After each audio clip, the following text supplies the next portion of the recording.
Everyone has a right to know the truth. Some people give their lives for it. But what does that mean?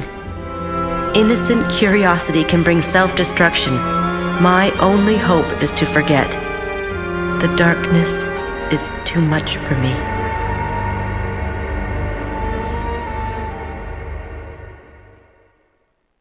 Well, 3 out of 4 ain't bad with the Resident Evil Outbreak series. This is going to be the final boss of the game, and just like it seems to be tradition, Resident Evil hasn't exactly had the best run of final bosses in the history of video games.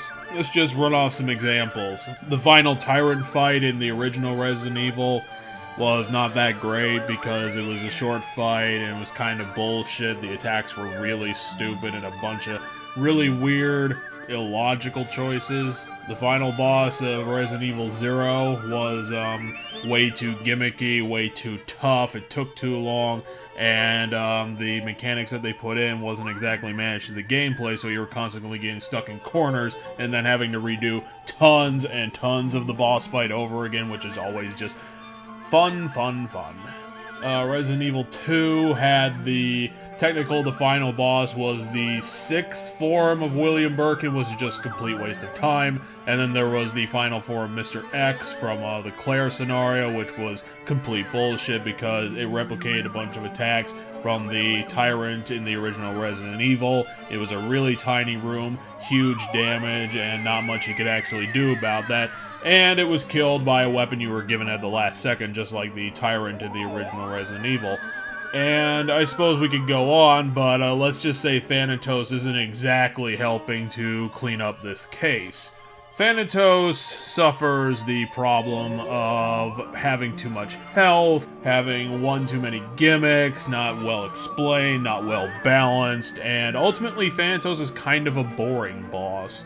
It was revealed halfway through the scenario when an army guy decided to roid up Thanatos in the defense of his own ends. You actually had to fight Thanatos at one point to harvest his blood for a plot item, which was an interesting idea.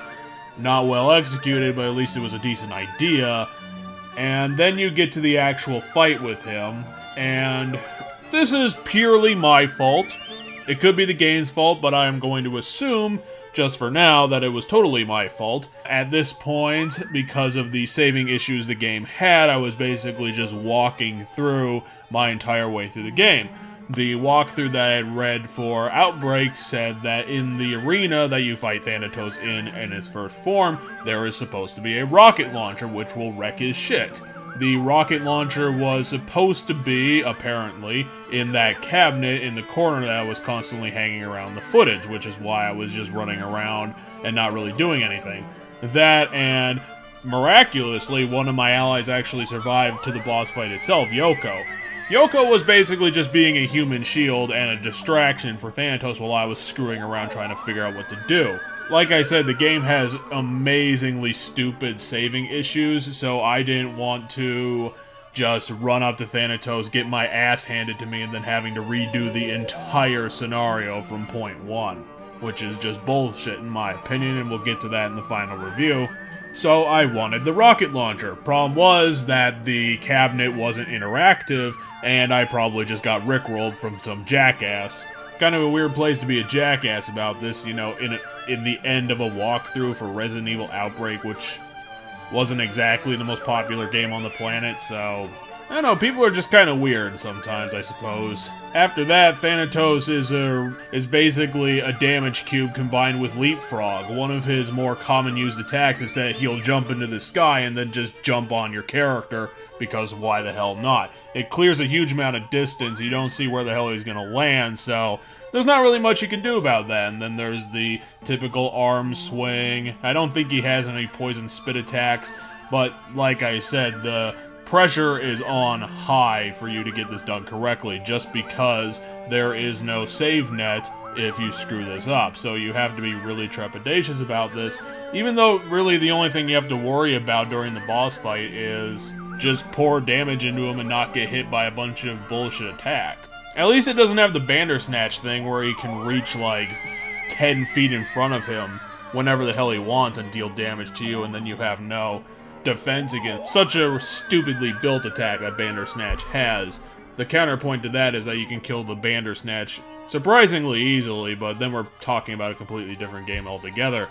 The other thing that completely screws the Thanatos fight is the second phase, which is kind of a joke part of the boss fight, but the joke could either be on you or Thanatos depending on how well you do, because I don't know if the game has a way to constantly replenish the weapon you need to use, but like the end of Code Veronica and Resident Evil 1 and 2, the weapon that you need to kill the final boss is given you right at the end of the game. You have no experience using it, and it's really close to a one-shot, that's all you get type of thing. I don't know if they end up giving you more shots if you miss, but if they don't, then that is some amazing bullshit right there, because Resident Evil is a series that has tons and tons of aiming problems. It doesn't do exact accuracy. So suddenly demanding you be suddenly accurate with a weapon that maybe just has one shot in it, and then you have to run around the arena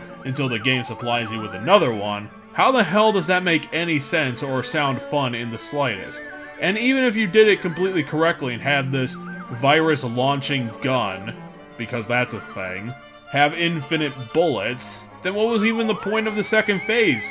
the virus weapon bullet thing is an insta-kill to Thanatos. Either way you slice it, if this thing only has one shot or infinite shots, it's completely bullshit because just of how you designed it. And yeah, I know that it makes complete sense in canonical sense, but you can rewrite things. You don't have to sacrifice one half of the gameplay table for the fucking story. You can have both if you actually think about what the hell you're doing. Otherwise, Thanatos isn't the worst boss I've ever seen, but all the design choices going into him, and that fucking liar on the GameSpot FAQ told me that there was a rocket launcher available for this boss fight. It's suffering from a bunch of design problems that, in the end of the day, just end up making the boss fight more and more mediocre instead of something to really watch out for. I wish it could have been better. I wish that Thanatos was a more interesting villain because he just looks like a typical Tyrant, just kind of ripped off at every other one that Capcom has ever made. And the ending of Thanatos is just completely anticlimactic for the above reasons, and even though he was introduced within the scenario itself, he's just not interesting. Like, this isn't Nemesis. He barely even deserves his name, this guy named Thanatos. I just kinda wish that Capcom came at this part of the game with a bit more creative spark, but, you know, I can wish for whatever the hell I want. It's not gonna change what we actually got. So I'm going to provide the score that is necessary for a situation like this, instead of the situation that I pretend it could have been.